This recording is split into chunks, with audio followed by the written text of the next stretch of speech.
The content you're about to enjoy comes from the archives of The Best You.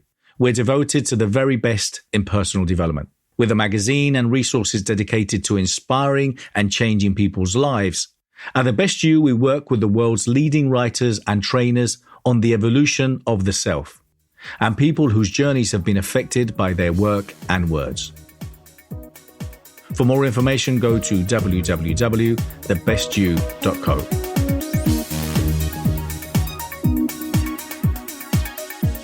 Hey everyone, it's Bernardo here. Hope you're well. Thank you for joining us today. So we're live here on Facebook, and for some of you that have registered today also for this webinar and podcast called Inspiring People. So I'm very excited to have a conversation today with a real pro. His name is David Fagan. He's the former CEO of Guerrilla Marketing, which sold over 23 million books in 62 languages all over the world, as well as the former owner of LCO Communications, a Beverly Hills PR firm that represented 58 Academy Award winners, 34 Grammy winners, and 43 New York Best Time Sellers. David is a best-selling author for several books, including Word Genius, What to Say and How to Say It, Guerrilla Parenting, How to Raise an Entrepreneur, Cracking the Icon Code, How to Become an Icon in the Industry through Your Advice, Image, and Expertise, and From Invisible to Invincible, How to Make Your Presence Felt. David, thank you so much for being here today. Yeah, thank you. Thanks for having me.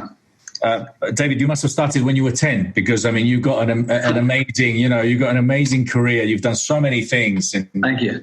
I'm older than I look. The years have been kind to me.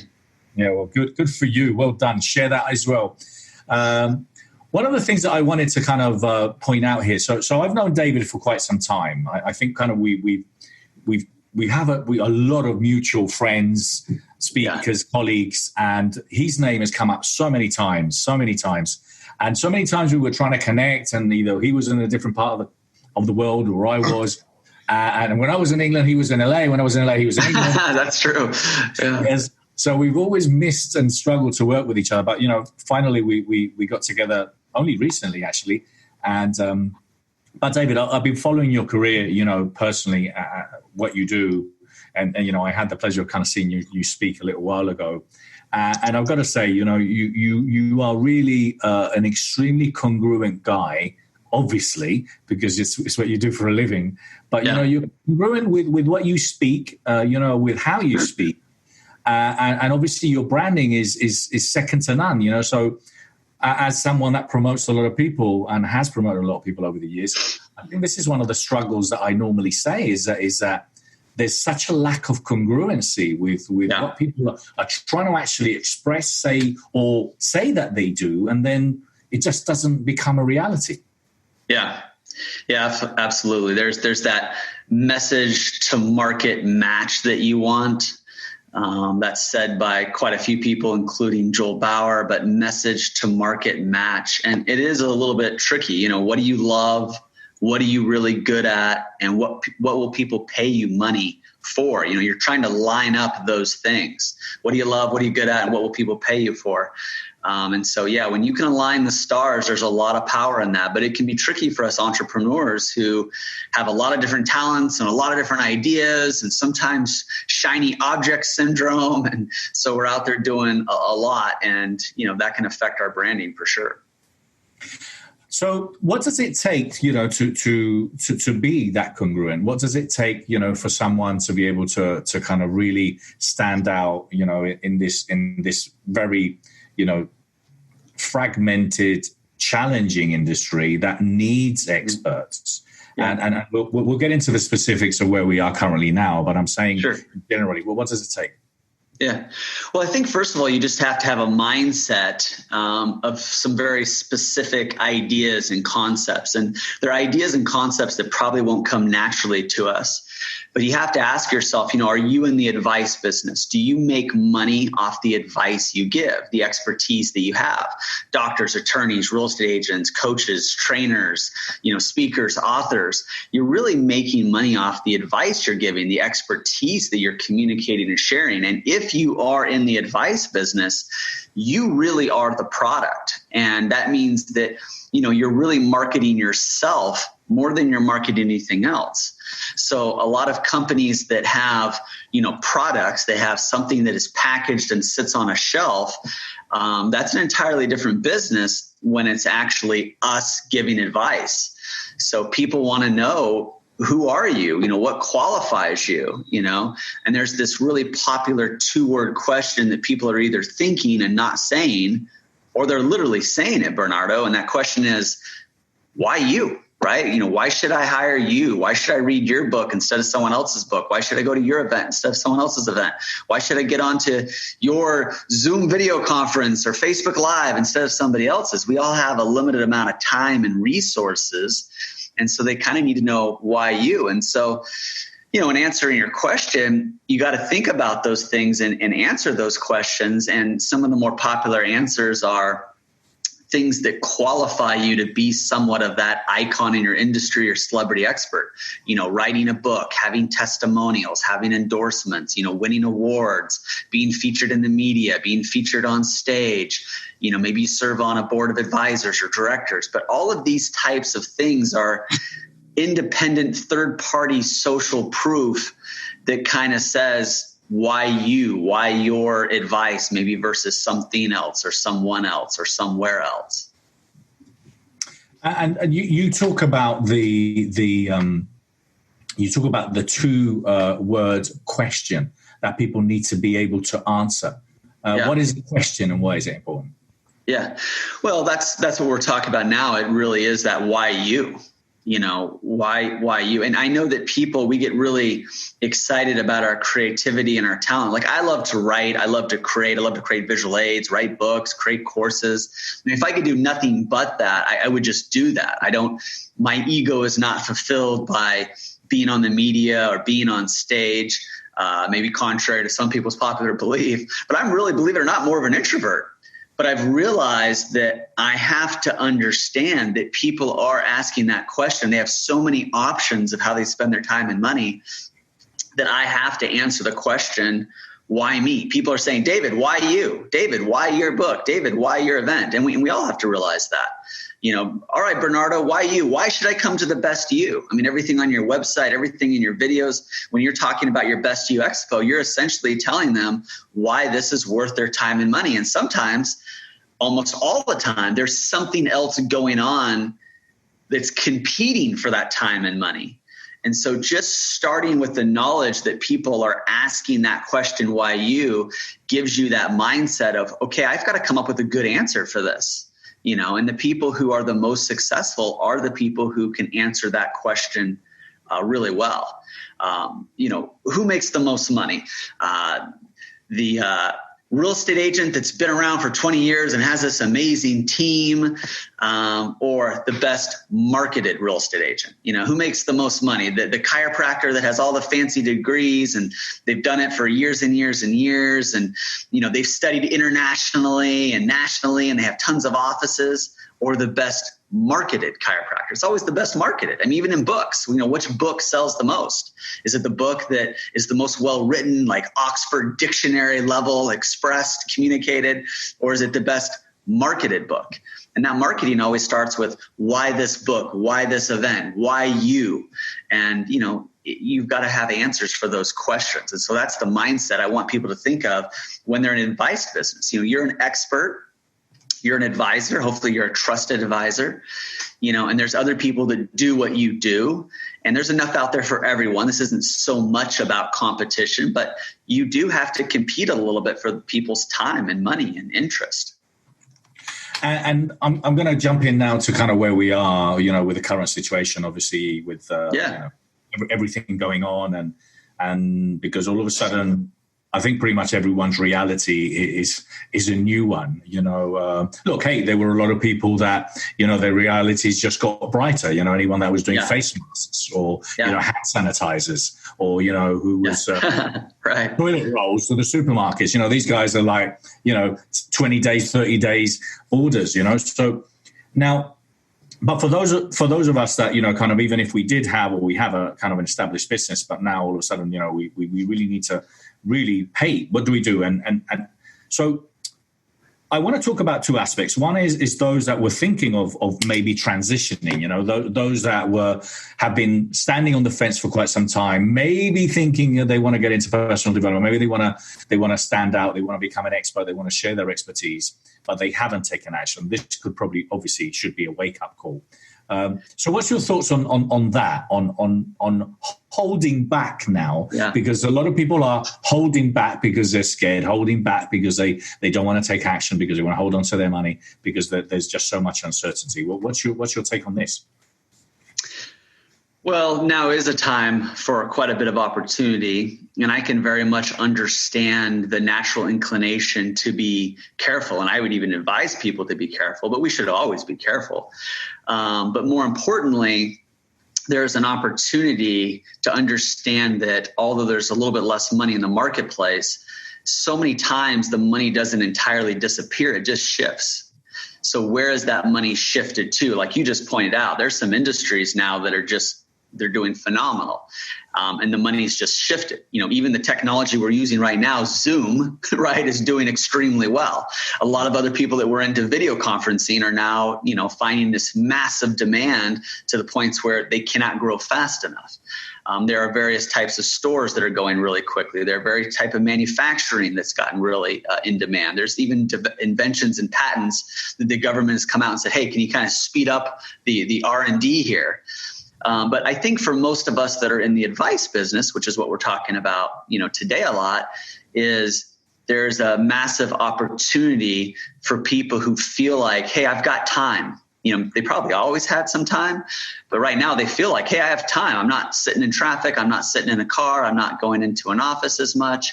I'm limited. I can't go to the movie theater. I can't shop. I can't go out to restaurants. So I've got time. And, now's a time for them to leverage those free moments to learn more. And that's what a lot of people are doing. There's people who wanted to take up hobbies. I've got people who do things like just teaching piano online. I've got people who have done things like teach your dog new tricks online. All these cool, different, wild things you never think of.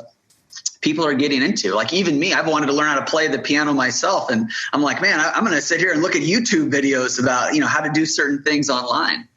So for you that's in the advice business, for you that's an expert, there's an opportunity here for you to access that. One of the things that we've done in the past is a teen entrepreneur summer camp.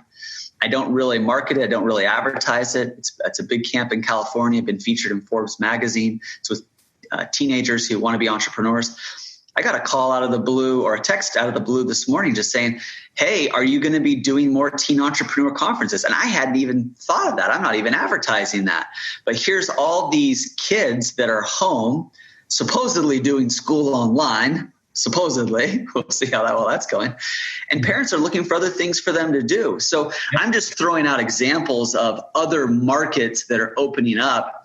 And the money and opportunities didn't go away, but they did shift. And the people who can figure out where they shifted to and what money's available for those people are going to do fairly well.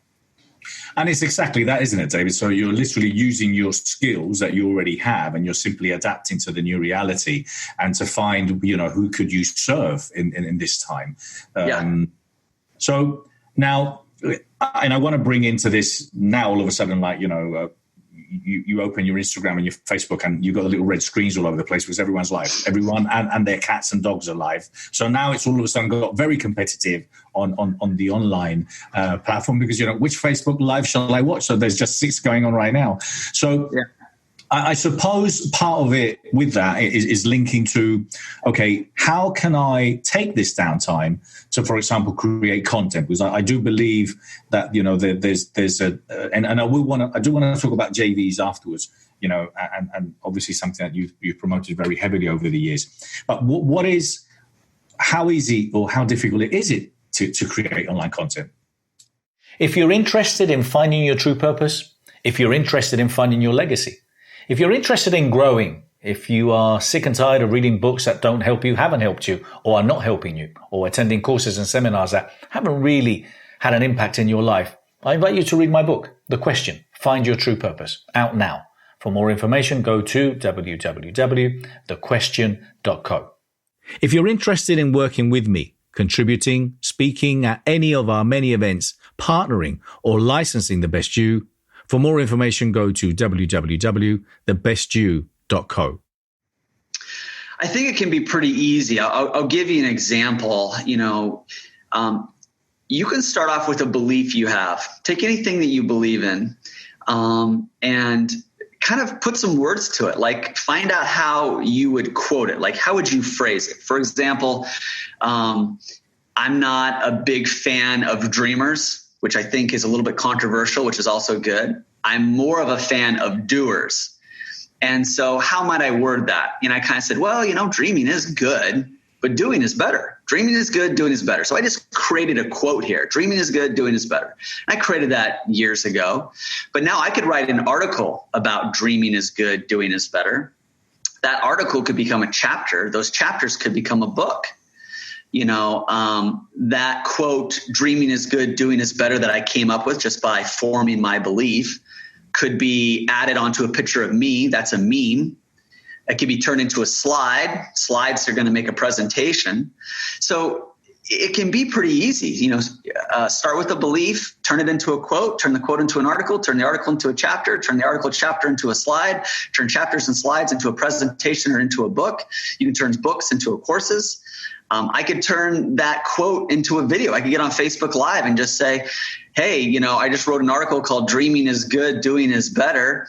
Let me tell you what I mean by that. There's not a lot of value to dreamers. Anyone can dream. It's the doers. It's the people who take massive amounts of action. I can get on there and just expand on that. So creating content can be pretty easy. But what you really got to think about is there really isn't a whole lot of value to knowledge anymore. It used to be knowledge is power.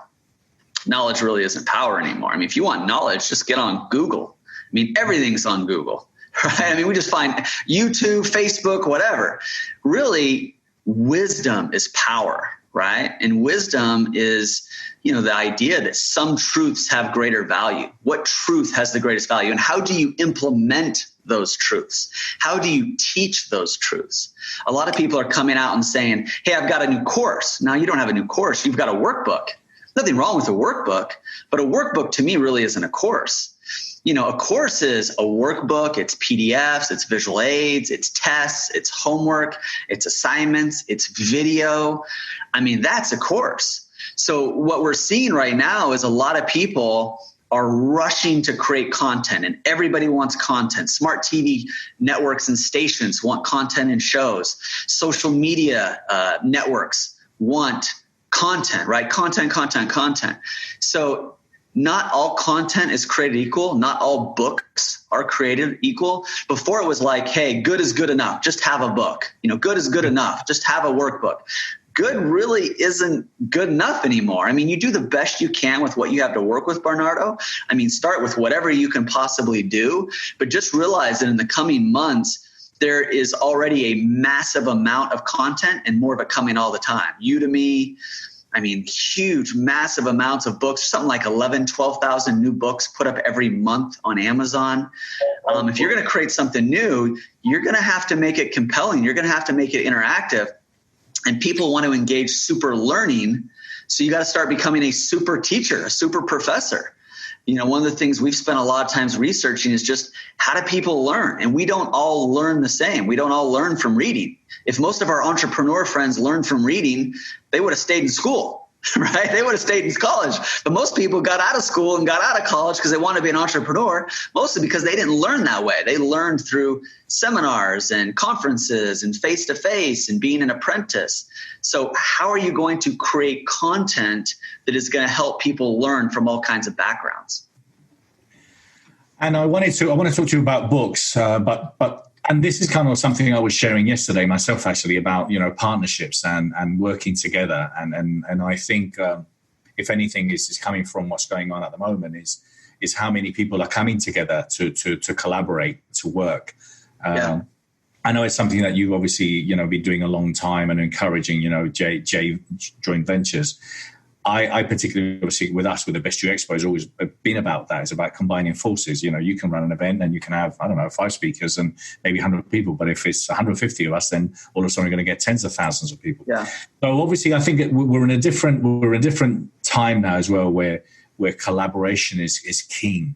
Also because we need to join forces because, you know, unfortunately, financially, some companies will struggle and some people will not have the resources to build an online platform or to run a big event. So share some insights and your experiences on joint ventures working together, collaborating. Yeah. Well, there's people that already have a platform. I'm like, you've built an amazing platform yourself. And a lot of people don't understand how much time and money that takes to develop and support and create and maintain.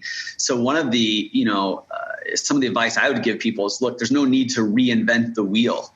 Find people like you, Bernardo, and, create courses and get them on that platform. Now you might say, well, David, why?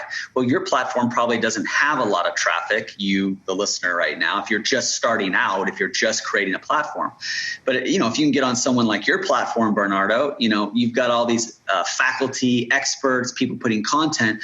So maybe they're there to watch my Publishing Genius course, or maybe they're there to learn from you. And they see something else. That's what you really want. And that's why, Facebook and all these other places are trying to get content because they're hoping that while you're there, you're going to run across something else. Essentially, we as a public, we made Kindle and Amazon what it is. And, we all decided, hey, let's go put our books on Kindle. Well, guess where everyone goes to look for a book now? On Kindle. So that's where we're putting it. So there's kind of the sweet spot of, I don't want it on necessarily a brand new platform maybe that I just created, but I also want to look for other ways besides just the big Amazon Kindle where I'm lost in the shuffle, right? So I want a place where there's some traffic, but there's just not so much overwhelming traffic that it's hard for me to be found. But those are some ideas to get people thinking about not just creating good content, but more importantly, where am I going to put this content so I can be found? Brilliant. And then, David, when it comes down to writing books, obviously, it's safe to say you've done extremely well. You can walk your talk, and you obviously, I know you share a lot of expertise around books and publishing books and helping people. Now, I think you were saying that there's 5 different types of books, and yeah, absolutely. Thank you for bringing that up because a lot of people don't understand the different ways that content takes place. So just for books, for example, there's really 5 different types of books, and there's really a reason for each type of book. And so you want to understand that so that you use that type of book the right way. For example, an ebook is the easiest thing to make a bestseller on Amazon, right? You can knock it down to 99 cents. You can make it available to a lot of people. If you know what you're doing with keywords and categories, relatively speaking, it's not very hard to make it a bestseller. So that's something that's really good for ebooks. No printing cost, digital, you can get it out to a lot of people, really easy to make a bestseller. So you definitely want to have an ebook version of your book. You definitely want to have a paperback version. The paperback version is the cheapest to print. The paperback version is the cheapest to get out there in terms of low printing costs. The more you print, probably the cheaper it can get. And paperback a lot of times is what I would call good is good enough. But then you got a hardback book, third type of book, hardback book. A hardback book, I wouldn't print a lot of those, but when it comes to getting featured on the media, when we do a lot of PR and press, I've been on Fox News a ton, Neil Cavuto, Fox and Friends, What's Happening Now. I've even been on the Today Show. I'm not sending them a paperback book. I'm sending them a nice hardback book, dust cover that wraps around it. If I'm talking to a big event or convention, that's really where I'm sending the more expensive hardback books. And those hardback books, they can be 2 to 3 times the cost as a paperback book, but it's good to have some of those. The 4th type of book is really a workbook. A workbook is what you can sell for the most money. So ebook, only 99 cents. Paperback book, maybe $15 to $25. Hardback book, maybe it's $29.99, maybe $39.99. That's really high. But a workbook you could sell for $99. You might even sell it for more than that. So the workbook is more interactive. There's tests, there's homework, there's assignments in it. You want to write your book and keep it pretty normal and simple. And then you want to take that same book and just go to the end of every chapter and create some homework, create some assignments, create some tests, some self-assessment tests. And you easily turned your book into a workbook, and the workbook will sell for more. And then the 5th book that you want to have, 5th type of book, version of book, is your audiobook.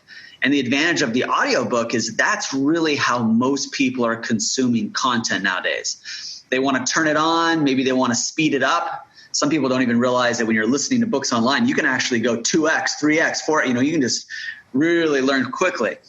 And so if you really want people to get through most of your content, because most books that are being read, people get through maybe the first 3 chapters, 30 pages, that's about it. Audiobooks are getting consumed more. More of the content is getting experienced and learned. So you got an ebook, a paperback book, a workbook, a hardback book, and an audiobook. And all of those types of books are just different versions of the same content. And if you have all those things, man, now shoot a few videos and you got yourself a course. But think about that in terms of creating content. And you maybe already wrote a book, but you just need to turn it into a workbook. Or maybe you already have a workbook and book, but maybe you just need to sit down and record it and make it an audiobook. So those are some easy ways to think about content creation. Brilliant. And I've got to say, I'm a massive fan of audiobooks, and I know a lot of the publishers are very keen on that now only. I mean, I've even been hearing, some publishers that simply want the audio book rights, even though they're not that interested on the physical, not all of them. And I believe there's a level of connection that you have with an audiobook that you don't have with obviously kind of a physical book. So I'm a massive fan of that. And also, again, it's even a lot of people don't understand all the ins and outs of working with a big publisher and understanding that you still have to pay for your books, because they still have to be printed and so there's a lot of insights. And I know you've got massive expertise there, and I highly kind of recommend, obviously, if you're going to be working with someone. And I've seen this a lot. I've seen a lot of publishers and a lot of people that tell you how you can write a book, but then if I ask them which was their bestseller, they probably couldn't point it out. So, that's the difference. Well, yeah. And one of the things that I would discourage people from doing, and this might be discouraging in itself, and I don't mean it this way, but although you got to do the best you can with what you have to work with, I totally agree with that. You really have to raise your bar on books nowadays. It's so competitive out there. Good is no longer good enough. And not all books are created equal. And not all courses are created equal. And I guarantee you the market was already being flooded with content. Now I'm just seeing it in massive amounts. Wow. Even like you were mentioning, Facebook Live right now, there's probably, 5, 6, 7, maybe 10 people that we know of. They're doing Facebook Live right now, right? How are you going to rise above that? How are you going to separate yourself? And it's going to be through, being diverse in that creation, really talking about super learning, being a super teacher, visual aids, graphs, charts, infographics, research, breakdowns, video, self-assessment tests, homework, assignments. I know that I mentioned this a little bit before, but I'm going to harp on it a little bit because that's how I'm even recommending things. People saying, well, David, why'd you recommend this instead of this? And I just said, well, quite simply, there's just more value there. And once I tell them, hey, look at these self-assessment tests, or hey, look at these visual aids, or hey, look at these templates or forms. Man, that is just a fast way to separate yourself from everyone else. You have to look at your content is really a blueprint to a franchise, right? What makes McDonald's and all these other places so great is everything's a checklist. Everything's a form. Everything's a formula. Everything's done. It's what they would call turnkey. You've got to make your information similar, especially if you're teaching people how to make money, save money, lose weight, get in better shape. All these types of hot topics. It needs to be very turnkey. Think about what's in your head and how do I get it on the screen so that it's very interactive and will help people that learn in various ways. And I've got to point out, boys and girls, whoever's listening, that, a lot of the things that David has mentioned there quite quickly, one after the other, are absolutely essential. And if you look at, for me, it's always about modeling the best, who are the best and what are they doing? There's so many people out there that you can learn from. But a lot of the things that, David was saying are things that I hope you've made notes because they are key. And, I've got to say a lot of the times, when I've seen, your visual aids and when I've seen a lot of the things that even your slides, when you share them on stage, I think they really, really stand out. And I have to say that because it's true. I'm not bringing it up for no other reason. So I understand the importance. And then I wanted to bring now the idea of obviously you're a communicator as far as that, you love a headline and you're always checking the news and seeing what headlines out there. I could use that. Now, you've obviously written and you write great copy and, great subject lines and emails. It's all key. Everything's important because it is part of communication. For me, I wanted to talk to you about being a speaker and obviously, standing out as a speaker, because what I tend to share is that I find it quite fascinating. And there's nothing wrong. Don't get me wrong. Not everyone has to speak about their book, but I do find it quite fascinating that there's a lot of experts out there that have never spoken about their book. They've just simply written it. And my feedback and my 2 cents is that I've always got so much feedback and so much information when I've gone on stage and I've discussed and shared the ideas of a work in progress, i.e. my book, because I've always got some great feedback, which then allows me to improve what has become a reality. But if anything, reinforces my message when I'm speaking, So what's your thoughts as a speaker, communicating, engaging, because you're very engaging when you're on stage, David? How do you do that, and what's the difference that makes a difference? Yeah.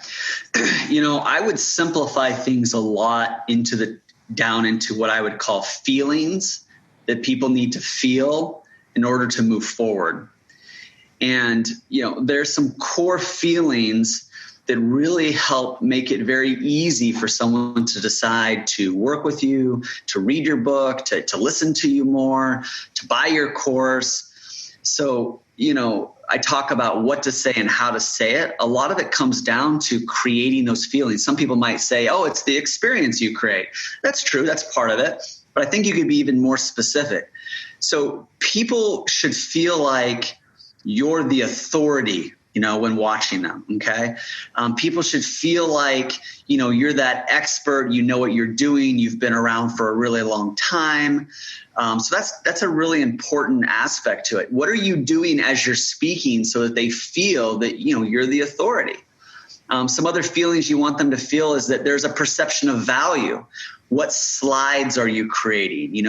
What information are you sharing? What are you doing to create a perception of value for your product, for your service, for your information? It's really important to understand that that's a feeling that they need to feel. If there's no value to it, then, I used to say people need to feel that you're likable. Nowadays, I'd say lovable. I mean, they need to really kind of fall in love with you a little bit. Think about your presentation in terms of, what slide is going to help me relate to them? What slide might show a likable or lovable side to me? What slide is going to show that I'm an authority? What slide is going to show that there's a perception of, value here? Think about those types of things. And sometimes I think people wing it, and I think that's okay in the beginning, maybe, but really sit down. If you want to be a very successful speaker, sit down and think about these types of feelings that exist and what you're going to do to create every feeling, on the list. There's 7 of them, really, that you're the authority, they love you, you have a solution to their problem, the problem's duplicatable, that they can actually do what you do. Sometimes we impress people so much, people go, oh, I can never do what you do. Well, if you did that, then you kind of shoot yourself in the foot a little bit. Sure, there's a perception of value. Another one is that there's a sense of urgency. One of the last ones on the list, sense of urgency. Why do they need to do it now? Why should they do this now? And the last one, it makes sense. It clicks. Sometimes people explain things and teach things and they give them some kind of offer and it just doesn't make sense. Like I see a lot of people nowadays saying, oh, I have a $25,000 mastermind package and course, and you can get it for $1. Well, that doesn't make sense. I mean, it must not really be worth $25,000, right? Now, if you said to them, hey, I've got a brand new course coming out and I've got 7 of these sitting in my garage and I just want to get rid of them. It's still really good content. And so I used to sell it for tens of thousands. I'm just going to sell it for $100. Okay, that makes sense. But don't trust that they're going to figure that out on their own. You need to explain those things. So you're the authority, you're lovable, you have a solution, it's duplicatable, there's a perception of value, there's a sense of urgency, and it makes sense. If you focus on those feelings, right? If you focus on those feelings, you're going to be in really, really good shape as a speaker. And the same applies to your book. The same applies to your email. And you don't have to do all 7 feelings in every article or every chapter or every slide or every presentation. Just somebody seeing you as the authority, just somebody really loving you will open a lot of doors. Yeah, being loved helps, and I also share, which I shared with you at the beginning. I think about being congruent and honest. I think being congruent, with who you are, who you say you are, and kind of when you share ideas either in your book or your message. I normally say that a lot of people should actually read their own book because they're amazing in their book, but then when you meet them in person, they're they're not the same individual. With now, what advice would you give people that are maybe thinking of creating content, but and we're saying I can feel it. I can feel there's so many people now because they haven't had time to think, they haven't had time to plan, they haven't had time to write. So there's a lot of creativity in action, which will become eventually will flog the market with all sorts of things. So. What's your thoughts on what it is that people should create that is of value as far as a course? What are the best tips that people could create? So it's something that is of quality. And if anything as well, guide us if you have any ideas on what those best things are. Yeah, I shared the screen. I put something here on the screen just to kind of show a little bit of even what I'm talking about with feelings felt. And this ties in to what you're asking right now. The hardest part is just getting started. And so that's why I was breaking down earlier in the call, what's a belief you have, and turn that belief into a quote, and turn that quote into an article, or and that article could be turned into a chapter. Another way to go about it, just getting started, is what's a story you have? People are really intrigued by stories. What are your stories? Just make a list of your stories. How might you share those stories? Those stories is really what makes your content valuable. And it really makes it you. Because let's face it, there really isn't a whole lot of topics out there that haven't already been discussed. There's not a whole lot of topics that haven't already been written on. I mean, it's kind of all been done before. So how you make it uniquely yours is really your stories. So figure that out. And I'll add a third thing here. In addition to beliefs and stories, when it comes to creating content, I talk quite a bit about visual aids. I've put a few of them up here on the screen. You can't see them too well, and that's by design. I don't want you to get hung up in any one visual aid right now. But here's the other thing to make content creation really easy. Start with creating the visual aid. Create a Venn diagram, create a checklist. Create a blueprint, create a workflow chart. Now, write about the visual aid. You just gave yourself something to write about, right? You created a visual aid. Now just explain the visual aid, right? So I put some visual aids up here on my screen. If I brought up a visual aid, now I can just sit there and write about that. I could just sit there and I could explain that visual aid. Like, here's what it is. Here's why it is. Here's what it does. Here's where you start. But I literally gave myself something to write about, which is what helps us overcome that writer's block, that creative block. You can get with a designer. There's a lot of Sorry, David. I was going to say that I saw that one in your Facebook group the other day when your client asked you for if you can do it any cheaper. I love that. Oh, yeah, absolutely. I mean, you take that good image, which is essentially just an idea, right? It's just essentially an idea. But now you build it out into something that is a whole chapter. You build it out into something that's a whole article, right? But it hinges on that. And when you have an image, this works so good for social media because everyone's just kind of skimming through, right? And so they'll stop at an image. They'll stop at a visual aid. They'll stop at something that's going to teach them something very quickly. I don't know if you've noticed, but I'm kind of a news junkie, and I don't know if you've noticed a lot of the news stories out there lately, but everything is a graph, right?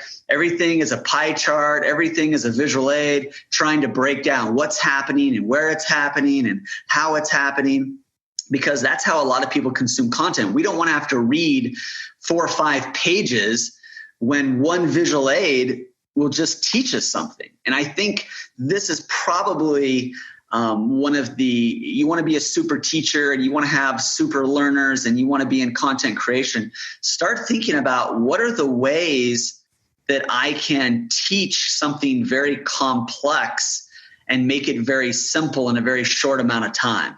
That's really where the brilliance is. and that's something that we should all be thinking about. I might spend a couple hours just on one slide, but how much might that slide make me? How much might that visual aid make me? If that visual aid is a post that ends up getting me even only 4 or 5 leads, and which turn into 1 or 2 phone calls and maybe turns into 1 client, what is that worth it? Yeah. How much is that worth to me? And you got to think of it that way.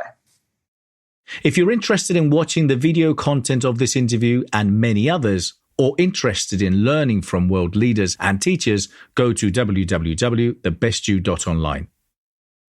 Brilliant advice. And listen, I think there's so much to learn here when it comes down to standing out, to making sure that you're above, a lot of the things that are out there that unfortunately are not easily understood. And apart from that, people just simply don't get and aren't great value. So, yeah. Brilliant. Well done. Okay. Thank you, David. So what I wanted to ask you next was around the idea of where you see us going next. And again, this is more about the current state of affairs of where we are at this moment. I get there's a lot of uncertainty and kind of when we're looking at, oh my God, I've still got another month or maybe 6 weeks at home, Yeah. when some of us have, I've been at this already at nearly 3 weeks to nearly 3.5 weeks. I've been kind of self-isolating. So where do you see this going? And I'm asking you for your professional opinion as a leader in the industry who's also have a business. You're adapting, and obviously you also have questions. But what's your global take in where we're going with this? Where is it going to go? And are you talking more about terms of the marketplace or just kind of the world in general? Yeah, well, I would probably start with the world in general, and then we can look at kind of the marketplace, because the world in general. I mean, I've got a friend of mine, who came into a Facebook Live we were doing last week. He's a good friend, and we have a lot of laugh, and we were just literally laughing at a lot of the stupidity that's out there, because hey, it is bad, it is concerning, it is terrible. But then we were talking about, hey, you know what? In World War II, our grandparents went to war for 4 or 5 years. They went to war at the age of 19, and they were literally, in a very, very tough situation for 5 years. We're forced to stay at home watching Disney Plus, and eating lots of stuff in the fridge. So, okay, right. It is bad. So, I'm talking about how do you see it as general, as a society, and then what can we do, us in the industry to bring some reality back? Yeah. No, I was talking to my teenagers, and it's like, if I was a teenager, it's like, wait, I'm not allowed to go to school. I can't go to church. I have to stay inside. I have to play video games and watch Netflix. Like, this is what I have to do. It doesn't seem all that bad, does it? Relatively speaking, of course. Yeah, no, I'm not an overly optimistic person. I'm more cautiously optimistic, but I'm definitely not a cynical person either. And I think we're all trying to find that balance. I definitely think that it's worse than what some people say that it is. I don't know if the world will ever be the same again, which isn't necessarily a bad thing, but I don't know if the world will ever be the same again. I think this is going to last a lot longer than people are predicting. At first it was days and weeks, maybe a few months.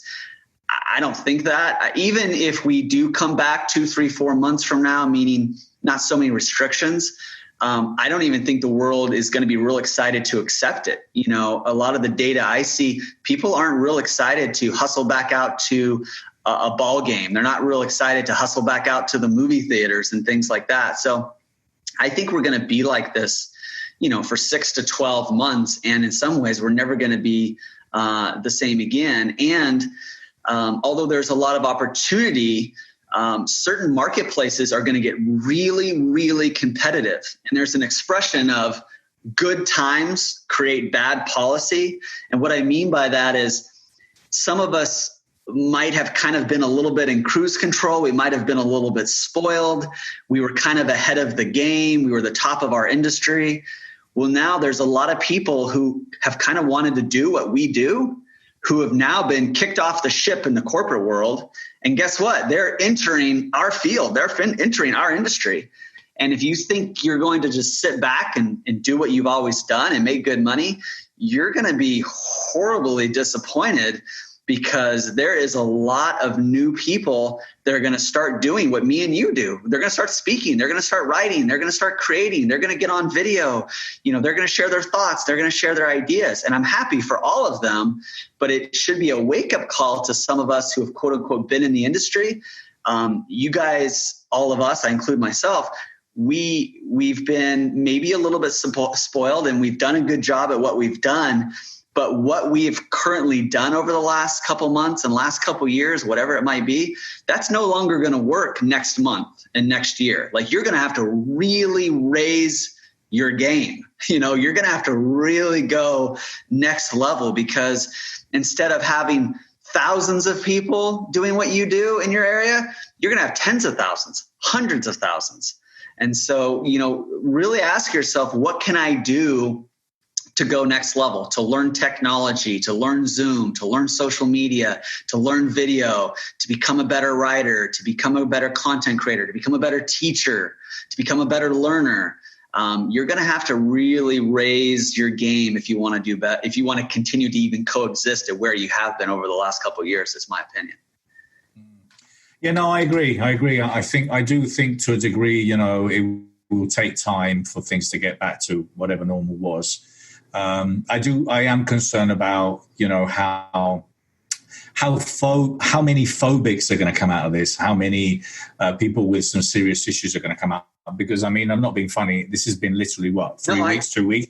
I walked out to my terrace up here the other day, and I swear to God, I must have been at least 15 feet away. And I could see the fear in this couple's eyes that I was going to get close to them. Like I had radiation. So, and they've been stuck only for 3 weeks. So to change that mindset is going to take time. I agree.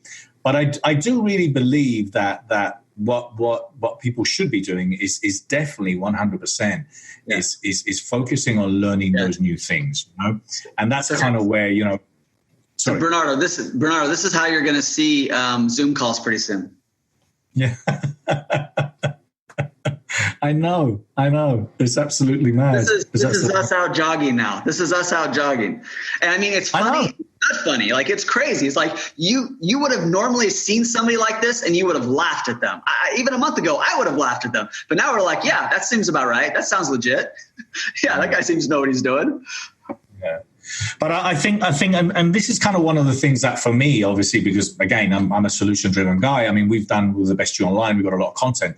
But what I'm looking at providing is teachings or learnings around the things that obviously, are important now, wealth management, investing in stock, diversifying, so things that, okay, well, I never knew about that, but guess what? I better learn quickly.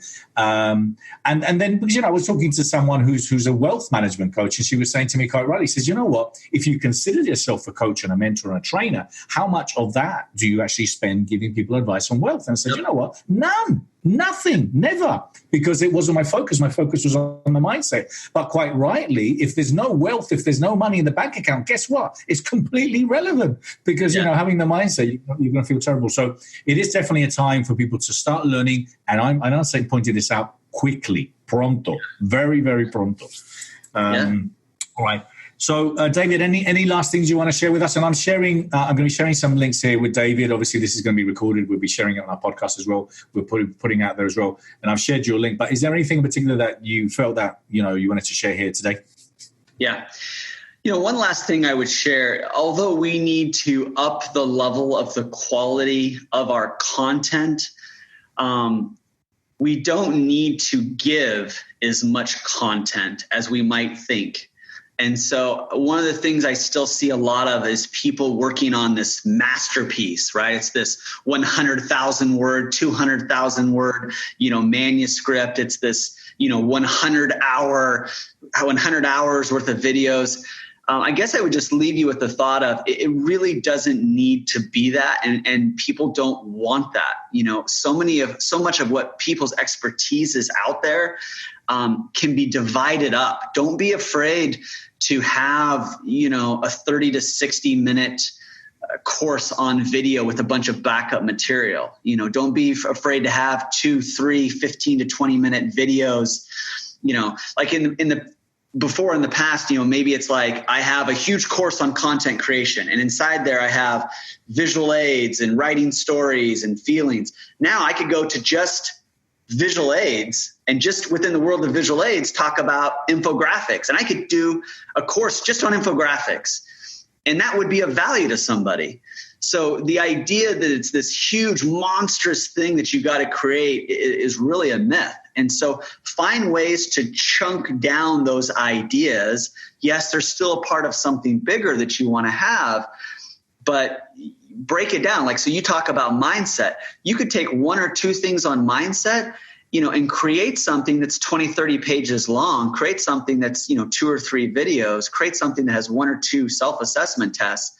And people are more likely to consume that, and buy it for less. There's places out there that are selling really short courses for $50, $10, $20. I'm used to selling things for thousands, but you'll get more people buying more content if you can make it shorter and easier and less expensive for them to kind of test you out. So just think about that moving forward. What's something small, still very powerful, still very quality, still very, backed up and sophisticated, but shorter, that you can get out there right now just to test the market and get some people experiencing you. Focus on that. Yeah, that's great advice. And I think also we are going through a period where everyone is obviously very generous with their time, trying to contribute in whatever way they can to be of service and to help. Because, hey, listen, we all have to do that. But then on the other hand, I'm telling you, it's only a matter of time. There's going to have to be a time when everyone's going to have to say, you know what, I might need to get paid, to share my expertise, because you know what, I need to pay my rent eventually. So I'm just saying is there will be a turning point on this, as there is a turning point on everything. And this new reality is what it is. And if you are an expert, you need to sell your expertise, obviously. David, how can people find you? I'm not too hard to find. davidtfagan.com.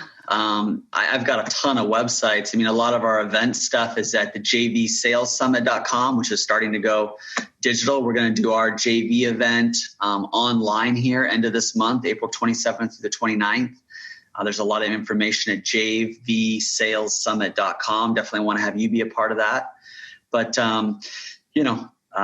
you can Google David Fagan and you're probably going to get more things than what you want here. We've got Talent Support Services. We've got Top Talent Magazine. We got the goldlightuniversity.com. So we create quite a bit of content. That's something we tell people to do. You want different websites for different purposes. Don't try to put everything on one site. Some of the other content you should create is think about what are some of the other pages, that you really should have. Maybe you want just a super sign-up page. Maybe you want a website just for your event. Maybe you want a website just about you. Maybe you want a sales page just for something you offer. I highly encourage that. If we got time, I would share one other thought with you. Do we got one more minute? Oh, go ahead. I think something for people to think about and consider is really, what is your audience and what do you want your audience to be? What really is your ideal client? And I've got an image here that I share with people, and I'll share this kind of as the last thing. But a lot of times people will go create all this content, and they create it for an audience that they do not have access to, and they create it for people that they can't reach. Like they'll say, I want to do women at corporations. That's my ideal client. It's like, well, how many women do you know that are executives at corporations? Well, none. Well, how are you going to get a hold of them? I don't know.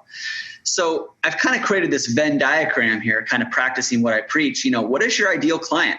Who's easy for you to find? Who's easy for you to connect with? And who has the money that's going to pay you? Like sometimes we also find clients that we love, like, I want to help struggling artists. Well, the first word in that is struggling, right? So, how are they going to have the money to afford what it is that you believe you're worth? So just think about that too. Before you start going and creating a ton of content, who are you really creating it for? What database do you already have? What people are you easily coming in contact with? Who will refer you people? And how are you going to get to these people? Because again, creating content, that's half the battle. Like you just said, Bernardo, we got to go sell this content, and we got to make sure that it's as easy for us to as we possibly can. So thank you for letting me share that one last thought with you. I know we're running. That is brilliant. Thank you for sharing that. That's brilliant and very easily explained there. David, thank you so much, and thank you everyone that's been listening and watching here today. And look forward to seeing you soon, David. One day. See you soon. Talk to you later. Okay. All the best. Bye. Bye.